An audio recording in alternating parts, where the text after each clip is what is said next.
If you're thinking about moving to Asheville, North Carolina, maybe from a bigger city, and you think, well, Asheville is a smaller city, medium-sized city, and you'll be able to figure it out just like that by doing your online search and research and reading articles and watching videos, you might be in for a big surprise. In reality, it takes a lot of people a lot longer than they anticipated. And just because it's a smaller city, it doesn't mean it's that easy to figure out. And a lot of websites, including Zillow, Realtor.com, or any other website, does not give you a full picture of the area, of a property that you're looking at. They only want you to see what they want you to see. And there's so much more to learn about a property, about location, about neighborhood than what you can see online. So in this video, I'm gonna point out to some of the things that you need to be on the lookout, and the importance of having a very good partnership with somebody you know and trust and can rely on. So a lot of people have a pretty good idea of what they don't want to have, or they don't want to see, or how they don't want to live. A lot of times I hear that people coming from other parts of the country do not want to be in HOAs. Absolutely no HOAs. They don't want to have restrictions because they had bad experiences with their HOAs wherever they are. Apparently some other parts of the country have very strict or very, kind of invasive, so to speak, HOAs and HOA rules. Let me just cut to the chase here. Your garage door has been open for over 20 consecutive minutes. And? Well, it's a breach of the rules. My garage door being open. Correct. I have a ton of properties like this one behind me that is not in HOA. There are no restrictions, but that sometimes comes with a sort of a side effect, meaning if you don't have restrictions, your neighbors will not have restrictions either. Or neighbors, neighboring lots, neighboring properties might not look exactly like your property. So for example, here we have a very nice pocket of homes that are in a million plus price range. Right across the street, literally, I see an RV parked. I see a single wide on this side with another RV parked. If you want to have like that sort of freedom of doing whatever you want, know that your neighbors can do the same. They have the same freedom. Nice part about that is that no HOAs, no restrictions allow for more creative uses of properties. For example, this property right behind me can be a successful short-term rental because there's no HOA to restrict rental capacity, and it is outside of city limits. So here we go, bonus number one. You do have to, though, when you come and look at the property, or when somebody does it on your behalf, when they come and look at the property, make sure that they show you not just the property and not just this kind of sort of tunnel vision of the property. This is what it looks like, but what's around it. What you see from your driveway, the street view, and not just the street view, but how you get to the property. There's 2, 3, 4 houses that, like I said, are in the million price range right here. 3 or 4 houses in the beginning of this street in the, I would say, 400 price point.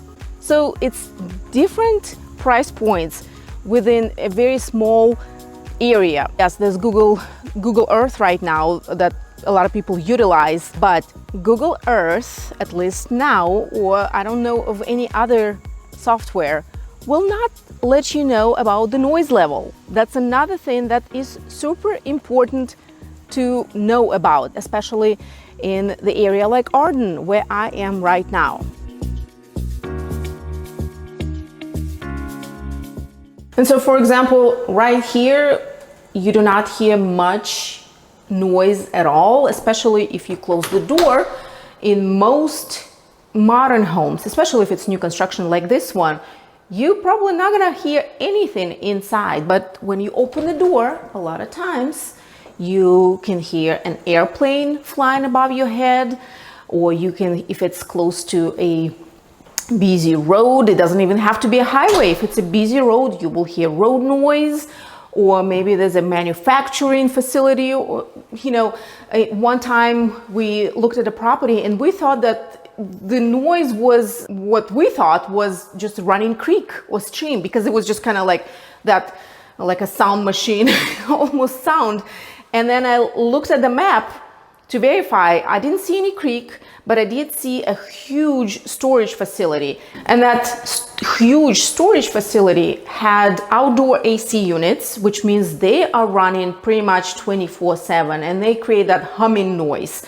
So it's important not just to look around, which again, a lot of people can do just by looking at Google Maps or Google Earth, or just looking at the maps, and you can figure out where everything is. If there's a trailer park right next door, which, by the way, don't even come to me. I have nothing against trailer parks, but there are pros and cons about living next to a very different type of property. That's why HOAs are not only restrictive, but protective mainly to your property values. But moving on, it is important not just to look, but listen, or somebody on your behalf who is coming through a property and who is doing a virtual tour, they will listen for and be on the lookout for noises. Here in Western North Carolina, especially if it's out of city limits and out in the country, which, by the way, doesn't take that far to kind of feel like you are in the middle of nowhere. It's a small area. It's not uncommon to hear noises that are coming from your neighbors. And I'm not just talking about manufacturing facilities, but gunshots. Or maybe there's a farm and there's a noise from the farm. So all those things can be important to you and can be, can make it or break it, right? In any case, always think about resale. Even if those railroad tracks that come right next door or in very close proximity, you find with that, or a flight path that is going right above your house, right next to your house, you might be fine with that. Always think about resale and think about, is it going to be like that complete package for the next buyer? So always think about resale. I talked about it multiple times before, but another, very sensory kind of thing that you need to be on the lookout for is smell. And a lot of times, as soon as I open the door, I can smell the house. I can smell if it, smells like cleaning supplies or candles, or mold and mildew, and it smells stuffy, or it smells like something might be wrong with the property, because the smell of mold or the smell of moisture may be a red flag. So that is something that you cannot research, you cannot find out from Zillow, you cannot find out from marketing video. That is something that you or somebody you really trust will be able to convey. So that's an important part, to partner up with somebody who you really trust and who will be on the lookout for those things. As we are approaching 1 year anniversary since Hurricane Helene, you will notice as you do your research that a lot of maps, a lot of properties did have their flood zoning changed, because we had some properties, we had some neighborhoods or parts of neighborhoods that did get flooded and they were not in a flood zone. So now they are in a flood zone. Zillow has their own program that they use. It has something to do with predictive analytics. I find it not to be very accurate, so I'll always refer to GIS. That is official website that every county uses, and it has all those flood maps and stuff like that. So it is important to do your research, and that is something that you can do, and Zillow will tell you even more. It's not always accurate. Another thing to keep in mind as you research, like let's say a certain property or a neighborhood, is how you get to the property. So the property may not be in the flood zone, it didn't have any damage from trees or from flooding, or didn't have anything during Hurricane Helene or any other event, weather event, but how you get to the property is important. We have a lot of little bridges, a lot of roads that cross creeks and streams that you wouldn't even see as you drive through them, or you may not pay attention. But somebody like me, I do. And I point out to my clients that, hey, did you see those 3 bridges that we crossed on the way here? And most of the time people are like, no, we didn't see any bridges. It was just a road. Well, I saw that. I noticed that. I took mental note, because also that section of the road was replaced. It was brand new, you could tell. So it means that most likely that part of the road, or the whole road, that little bridge section, was washed away or damaged. And while it doesn't affect the property itself, you wouldn't need to have flood insurance or anything like that, but how you get to the property, your access to the property may be affected, and that is something to keep in mind. There are some neighborhoods that have a little bridge that goes as you get to the neighborhood. Again, it doesn't even look like a bridge, but there's just a little river or a little creek that goes underneath. And sometimes those driveways were completely destroyed. So people were cut off. They were cut off from the rest of the world. So all those things to keep in mind, and all those things are something that you are not able to find out, see, research on, unless you are here and unless you have somebody who can advise you and point out those potentially red flags to you.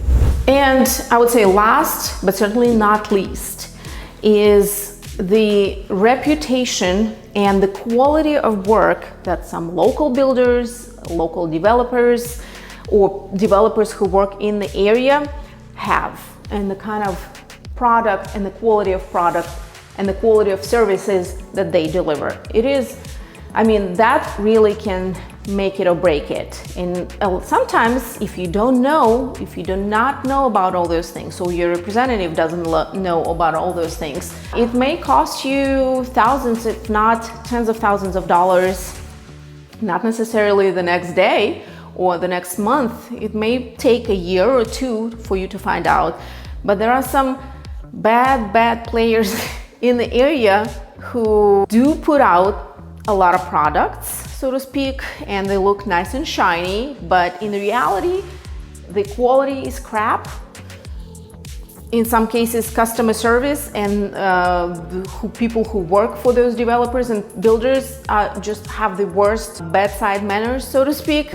You will end up being frustrated, you will end up being cheated, you will end up feeling like you deserve more, especially for the money that you pay. And it'll be too late, because you'll have a lot of money on the line, and in a lot of cases people find out about that only after they close, which is why we see a lot of resale within a year of them purchasing some properties. So it's important to kind of get that local insight from people who been living and working in the area for a while. And that is something that you cannot find out from Zillow. That is something that you cannot find out from online. It just takes that, boots on the ground people, professionals, and our team and I, people like that, people who do work with builders, with buyers, with sellers, with investors. And we see a lot, we hear a lot, we network a lot. We take every networking opportunity that we have to work and have those relationships with all kinds of people here in the area that have anything to do with real estate.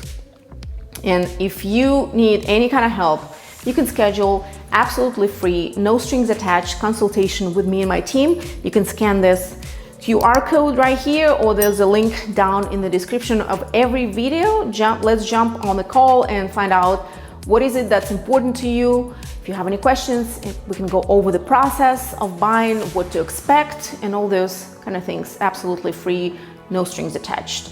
And I will catch you on the next one.